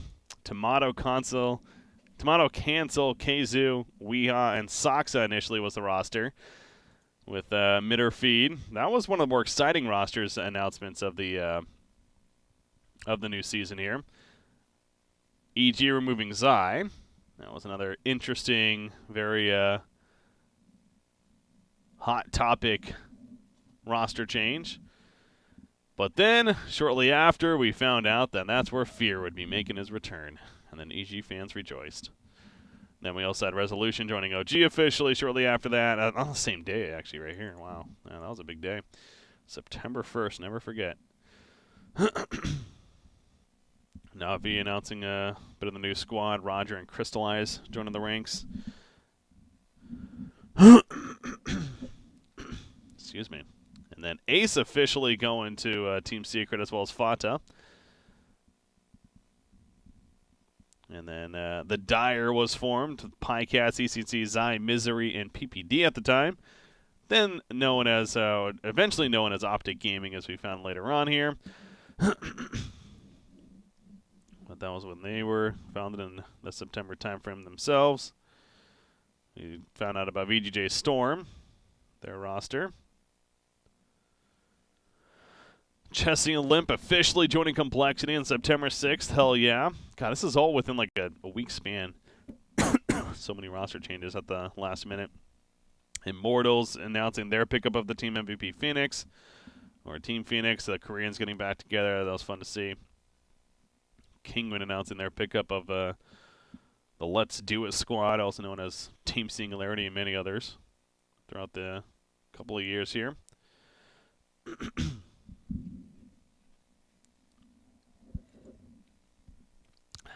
There's the Optic Gaming situation, as I'm dripping coffee on myself.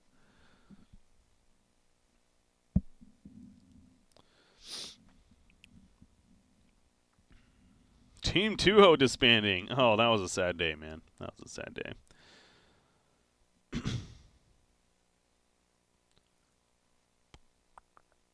Koikva joining DC.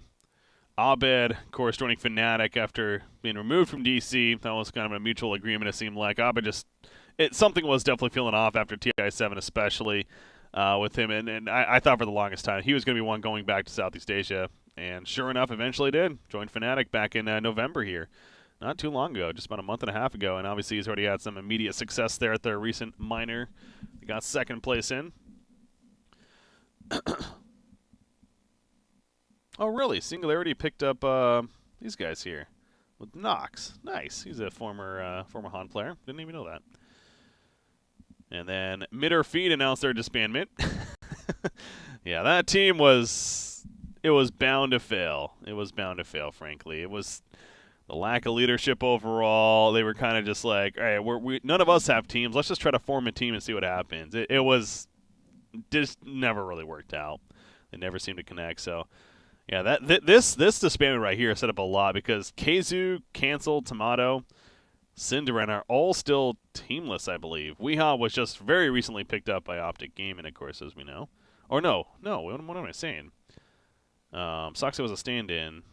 Is we on the team now? I don't think he is, actually, is he? Anyways, this leads us into... Yeah, Soxa's currently just a stand-in for Optic Gaming. And then Alliance announced their first new team. Leaked. No, I have no inside information, honestly. That's for some reason I just thought that I remember seeing Weehaw being announced as part of Optic Gaming, but I think I got him and Soxa confused is what it was. And I think there were people like suggesting Weehaw could have been the new replacement, but yeah, so no leaking going on here. If it ends up being right, that'd be kind of cool.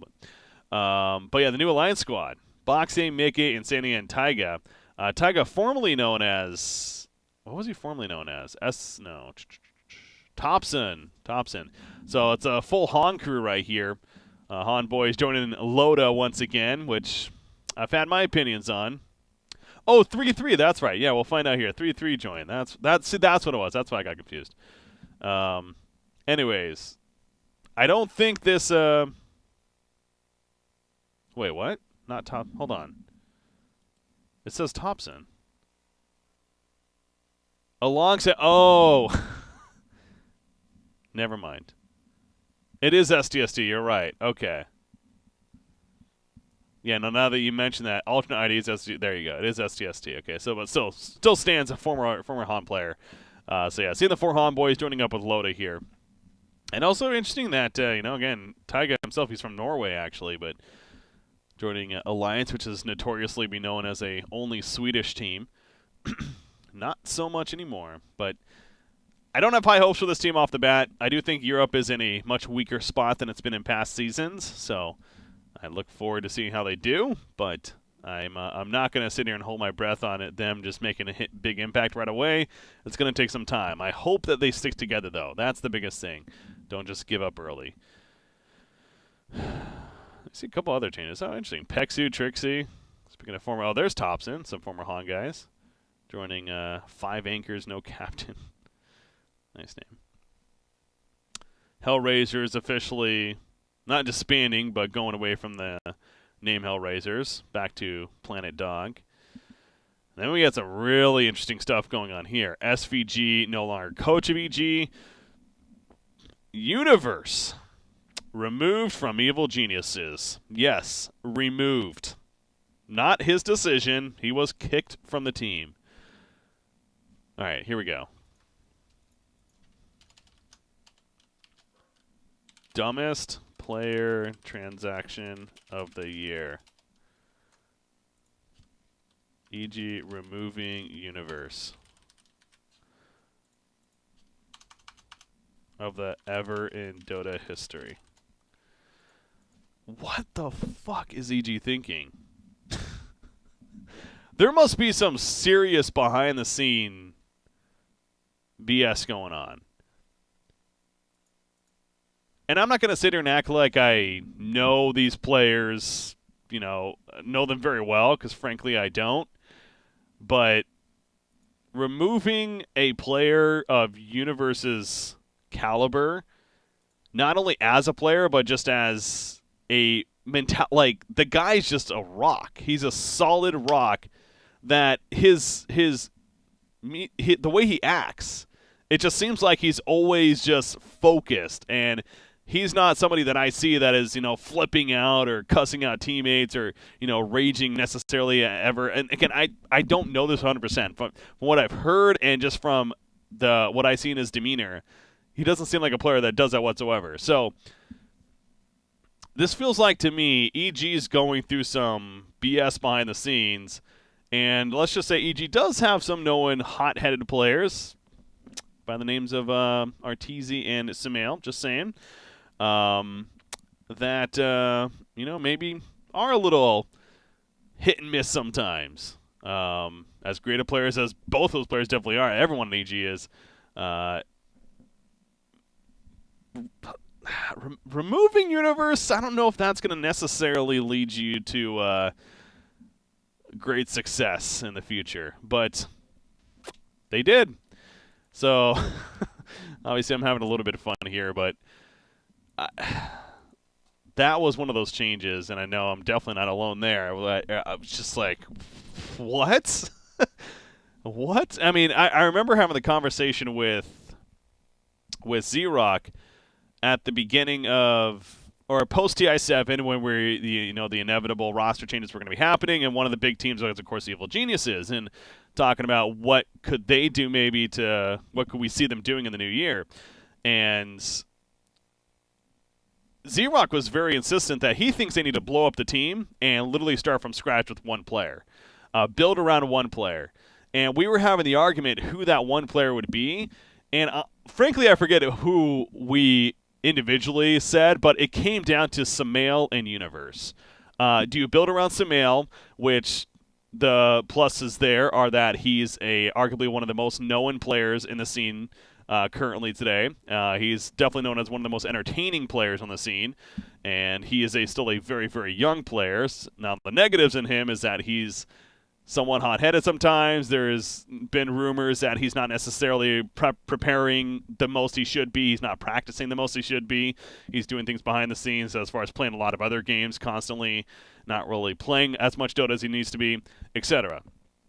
Then there's Universe, who maybe isn't as marketable as a Sumail in terms of just being able to, be a very marketable guy, I guess, with, doing interviews, etc. But at the same time, I think you could also say that he is, because, again, I've definitely seen him do interviews before, and the idea that he just seems like a very just solid person. He's not going to be the most entertaining necessarily, but he's going to be a professional, most certainly, and get the job done. So, and then there's the idea that, he's been around since the beginning of Dota 2, let alone early Dota days on top of that. So,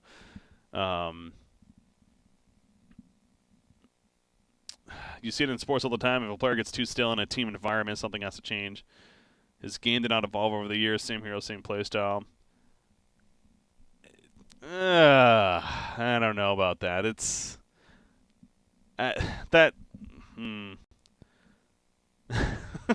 to say that he has just gotten so still. So basically you're saying that he's the old guy, and things have just become stagnant with him as a player. And again, I'm not somebody that sat here and researched Universe and watched all his games, but I find that very hard to truly believe. But if you're going to bring up that argument, then who's to say, what? Fear is even worse than in that spectrum, right? He's older, he's been around longer, he's been retired for a year and a half, he's been dealing with an injury, I don't know. I think everyone agrees something maybe needs to change with EG, or needed to change, but man, this did not feel like the change that needed to happen. But anyways, after all that said, Misery is the new replacement for him. So, now this also set up a chain of events too, because now you have Fear. Sumail's going to be playing the off lane. What? Fear's playing the mid. And then Misery, of course, taking over as a 5, and he's taken over captain, actually, as a result of this. So They really did. This wasn't just one player replacing another. This was a complete blow up of a team in a lot of ways. Just happens to be 4 of the 5 same players, but boy are they swapping things. Again, going from position 5 to position 2, and I know Fear has history playing a core in the first place, but that in itself is just so weird to me. But I think the biggest, even bigger though, is Samael going to 3. Like that, I don't get. Like that's just another thing that I just don't get. And frankly, I didn't get Fata moving from mid to offlane for Secret, but to be fair, he's done very well. So honestly, I wouldn't be surprised if EG has looked at that a little bit and realized, okay, well maybe we can do that for Samael. But that just seems so weird to me. Anyways, Bulba, the new coach of the team, SVG, it's going to be fun to see where he ends up too. Like we're talking about a lot of, there's a lot of these NA players right now. SVG, MSS, Aoi 2000. Not NA necessarily, but you got players like Weeha, as we're mentioning, Keizu, Cancel. There's free agencies right now that are out there that you figure they're going to be able to find some kind of team in the near future. But then actually most recently, that just happened last week, 3-3, as we were talking about a little bit earlier, he just officially joined Optic Gaming as their new offlaner. This was one of those, like, nobody saw this coming changes. But I like it personally. I've in the little bit I've gotten the chance to see 3-3 throughout this last year, on Hellraisers. I've had the chance to interview him as well, actually. He seems like just kind of a fun guy, a fun younger kid.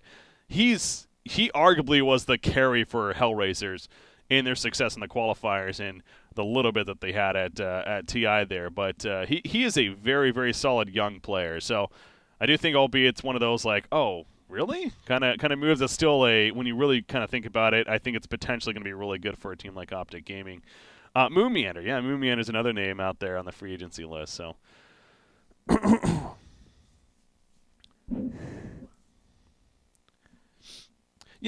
see what you're saying, Archangel. Like, and that is the other side of the argument, and I completely understand that, and I do think there is some validity to that, but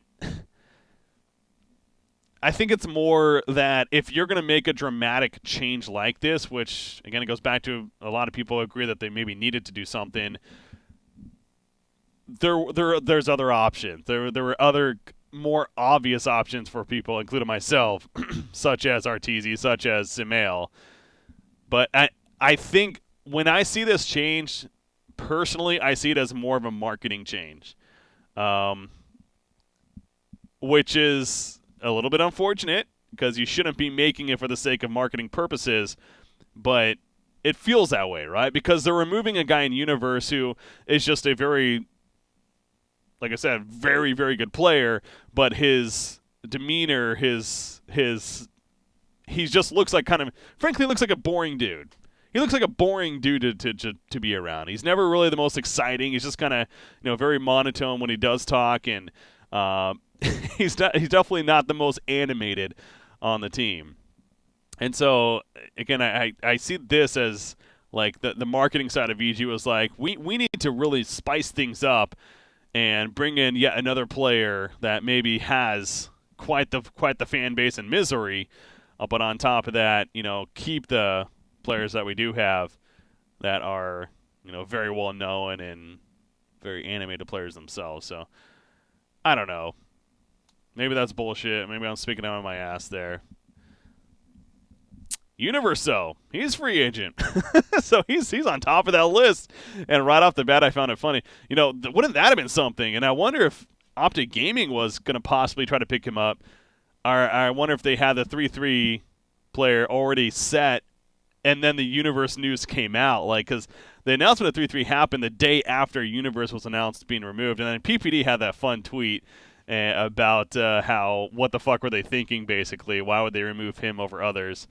That would have been an obvious fit right off the bat with PPD there, but something tells me they already had everything finalized with 3-3, and it's just a matter of then officially announcing it. So they weren't going to make a move like that. But there's a lot of good players out there right now, man. A lot of good players that are on the free agent list. If EG wanted to go with an old drama lineup, maybe they got yeah, right. Yeah, but crunk it up. But that doesn't mean that has nothing to do with meaning that he's marketable, though. He is a very successful player in his own right. As far as and that's what if anything, you're reinforcing my argument is that when it comes to results, the dude fucking gets results. Like, and that right there shows that he's third highest esports earner of all time.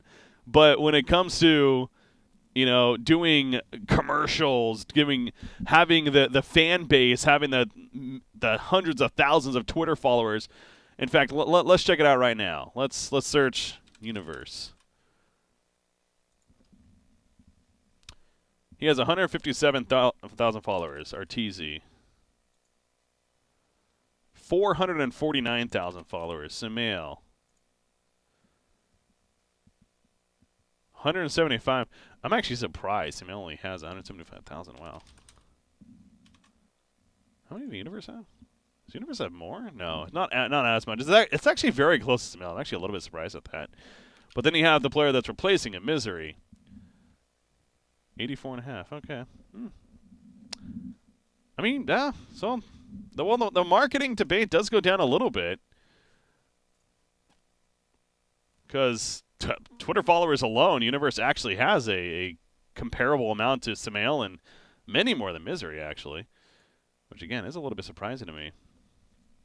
Huh. Well, I don't know. So maybe it's not as much of a marketing decision as I made it out to be, but. Ugh. That's my ultimate answer. Just a response to this. What happened here? Ugh. Who do you have though? You have Aoi, you have SVG, you have MSS, you have Universe, you have Moomeander, you have Keizu. Like you have some really big names that are very good players.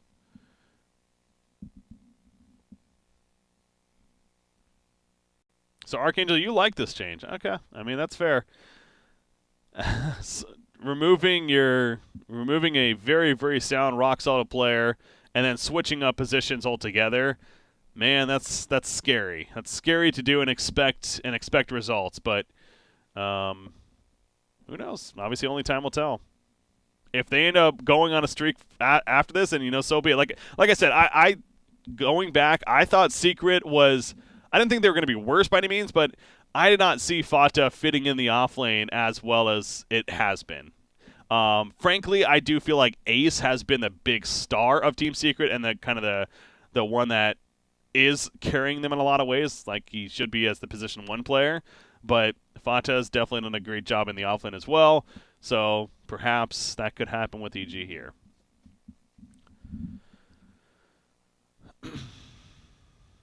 Anyways, getting on a side topic.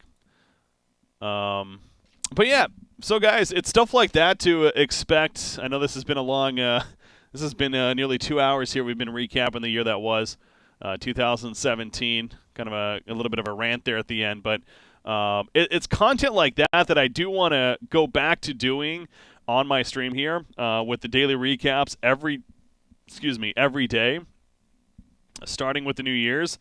And again, ultimately it'll replace the podcast idea that I've been doing for a while. So I was talking about this at the beginning of my stream. There weren't many viewers then. There's a bit more now. So to reiterate, with the new year beginning, 2018, I'm going to be doing a daily recap, hopefully every day. We're at the beginning of my stream. If anything, I'll just pop on for it. But it'll be anywhere from 5 minutes to 20 minutes, depending on how much content there is to talk about. Stuff that happened the day before within Dota 2, big news, etc. And I'll post it both on my YouTube as well as an audio format through SoundCloud or something like that that people can download and listen to if they would like. So it's going to be a different style of podcast in that sense, where it's going to just be daily instead and a little more cut up, a little more just, again, news reporting in a lot of ways, because I still feel like the Dota 2 scene is lacking that, and I want to do my part to try to make that happen, to create that content. So, and then occasionally going on rants like I just did right there. with EG. All right. But that's going to do it for our recap of 2017. So hopefully everyone enjoyed that is watching this on the video, let alone the live stream. It was fun to kind of look back and remember the year that was, and a big year that was, no doubt. So the new circuit, though, is off to a strong start. I'm really excited to see how it continues into 2018. And on a personal level, too, I'm definitely super excited to see more events happening and getting invited to more events as talent, of course, with going back to the ultimate goal, getting to go to TI8 as talent as well. But still a ways away, and a lot needs to happen in between then. So thanks, guys, for tuning into the recap of 2017. Until next time, we'll see you for the daily recaps in 2018. All right. We're staying here. That was just for the